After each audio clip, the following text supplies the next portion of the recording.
नमस्ते, म चन्द्रपन्थी आज यहाँ समक्ष पुरै एक्सेलका केही टिप्सहरू लिएर आएको छु म। र यहाँ मसँग दुईवटा सिट्सहरू छन्। एउटा सिटको नाम टेक्स्ट छ भने अर्को नम्बर्स। फर्स्ट अफ अल मैले यिनीहरूलाई कसरी रिनेम गर्ने भनेर सिकाउँदैछु। सिम्पली तपाईँ यो जे नाम गरिएको छ त्यसको माथि हभर गरेर अनि राइट क्लिक गर्नुभयो भने रिनेम भन्ने अप्सन आउँछ। यसलाई रिनेम गर्न सक्नुहुन्छ कुनै किसिमले ए, अनि त्यस्तै नम्बर्सलाई पनि अर्को किसिमले रिनेम गरिदिनुहोस्। मानव यसलाई बी भन्नको लागि कर्सर त्यहाँ लग्नुहोस् अनि राइट क्लिक गरेर रिनेम गर्नुहोस् र यसलाई बी भनिदिनुहोस्। तपाईँले एन्टर गर्नुहोस् या सिम्पली कहीँ अन्यत्र क्लिक गर्नुहोस्। They automatically get saved. यिनीहरू पर्मानेन्ट सेभिङ हुन्। यिनीहरूलाई कन्ट्रोल जी गरेर हामीले रिभर्स गर्न सकिँदैन। कन्ट्रोल जेड गर्दा सिम्पली अरू कुराहरू अन्डु हुन्छन् भने यो नेमिङ चाहिँ अन्डु हुँदैन। र मैले यहाँनिर दुईवटा सिट्सहरूमा केही कुराहरू सेयर गर्नेछु। फर्स्ट अफ अल मैले कसरी कलम्सहरूलाई एड गर्ने अथवा डिलिट गर्ने भन्ने कुरा सिकाउँछु। कलम्स अथवा रोजहरू। मलाई यो कलम अलिकति बढी भएको छ यहाँनिर।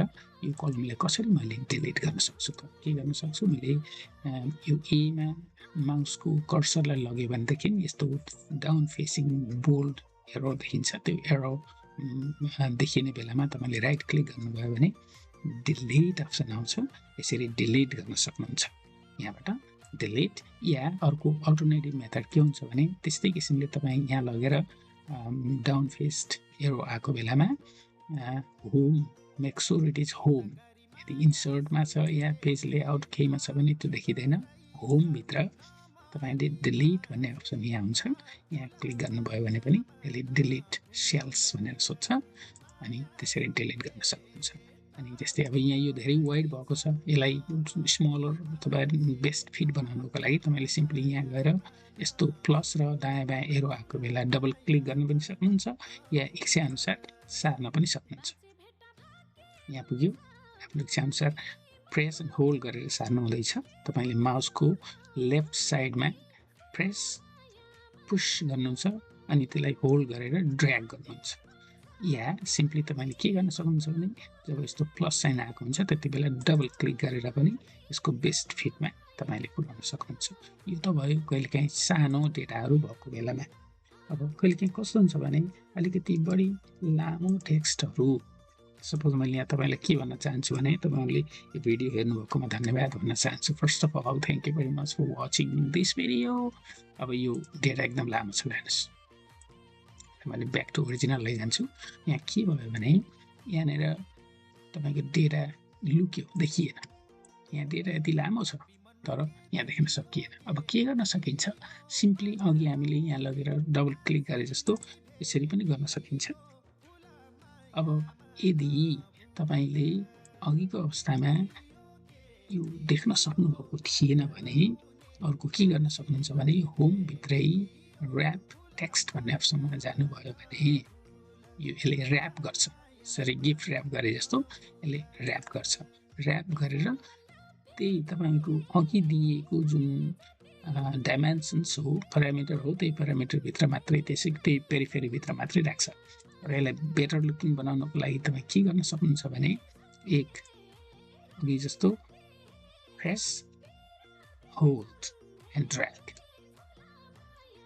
बनाउन सक्नुभयो। आहा, इट डजन्ट लुक ग्रेट।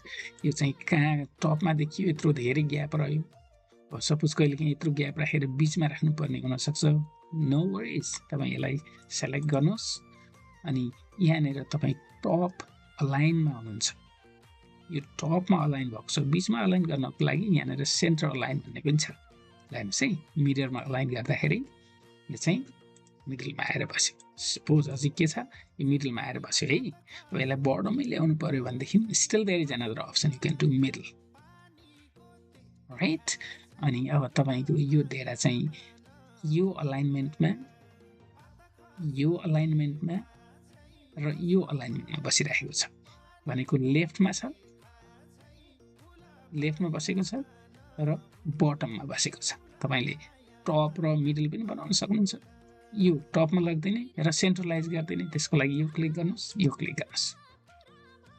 या तपाईँले फार राइटमा अलाइन गर्न सक्नुहुन्छ र बटममा राख्न सक्नुहुन्छ या त्यसमै फार राइट यस्तो गर्नुहोस् फार राइटमा आएर बस्छ अब यसलाई चाहिँ फेरि ओरिजिनल प्लेसमा लगेर तपाईले अलिकति यहाँनिरबाट स्टार्ट हुने गरी यसको मिडल सेक्सनबाट अथवा अलिकति स्पेस छोडेर लेफ्टबाट गर्न चाहनुहुन्छ भने use this indentation. This is called increase indentation. Let's say click 1, click 2, click 3, click 4.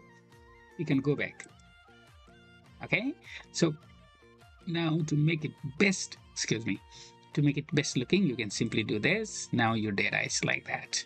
This line is little indented to increase the indentation on your right. These are still on your left. If you want to move to right, simply highlight them and click here. They can go there.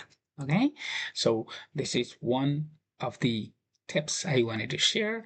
अर्को interesting कुरा पनि म के देखाउन चाहन्छु भने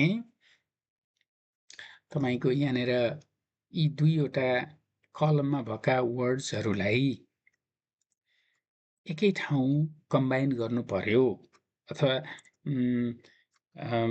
suppose यहाँनिर कस्ट्स more भन्ने छ तीनवटा फरक फरक कलमका वर्ड्सहरूलाई एकै ठाउँ ल्याउँदाखेरि येलो ओरेन्ज कस्ट्स मोर भन्ने थियो अब यसलाई एउटै सेन्टेन्स बनाउन के गर्न सकिन्छ होला त एक्सेलमा भनेको यो र योलाई टुगेदर एकै सेलमा ल्याउनको लागि त्यसलाई कन्क्यारिनेट भन्छ कन्क्यारिनेट भनेको मल्टिपल सेल्सहरुमा भएका डेटाहरुलाई एकै ठाउँ ल्याएर टुगेदर राख्नु ल्याउनुहुन्छ है यहाँनिर तपाईले जुन सेलमा wherever you want to place it, suppose you want to make it here, if you want to make it here, just go there and do equal sign and type CONCATENATE, concatenate. Double click here. Now it's asking you choose the first text. Maybe you want to say yellow first. If you want to do this first, you can select here. Yellow selection गर्नुस् अनि कमा दिनुस् यसले कमा भनेको छ नि कमा दिनुस् त्यसपछि अब text 2 भन्यो orange, this is text 2 कमा दिनुस् अनि यहाँ ट्रिकी कुरा छ म फर्केर देखाउँछु एकछिनपछि अब for next text तपाईले यो चाहनुहुन्छ त्यहाँ कमा दिनुस् अब यति नै हो भनेदेखि ब्र्याकेट्स लगाइदिनुस् अब यसले सबैलाई एकै ठाउँ त ल्यायो तर बीचमा स्पेस चाहिँ छैन है हेरौँ है तपाईले एन्टर गरे यसपछि hit enter of your keyboard lines yellow orange customer एकै ठाउँ देखियो तर स्पेस देखिएन अब के गर्न सकिन्छ भने यहाँ तीनवटा वर्डहरुको बीचमा प्रत्येक टेक्स्टको बीचमा स्पेस जस्तै A4 पछि स्पेस राख्नलाई सिम्पली त्यो कमा पछि A4 कमा पछि तपाईले कोटेसन मार्क चुज गर्नुस् अनि एउटा स्पेस हिट गर्नुस् कीबोर्डमा स्पेस हिट गर्नुस् त्यसपछि कोटेसन मार्क दिनुस् अनि कमा दिनुस् फेरि यो एउटा एन्टिटी भयो त्यसपछि फेरि B4 र C4 को बीचमा पनि त्यही गर्न चाहनुहुन्छ कमा पछि जानुस् quotation mark space quotation mark comma lines यहाँ के भयो A4 को टेक्स्ट स्पेस कमा B4 को टेक्स्ट स्पेस र C4 यसरी तपाईले येलो ओरेन्ज कस्ट्स मोर भनेर स्पेसिङ मेन्टेन गर्न सक्नुहुन्छ यो सायद तपाईलाई अलिकति युजफुल भयो होला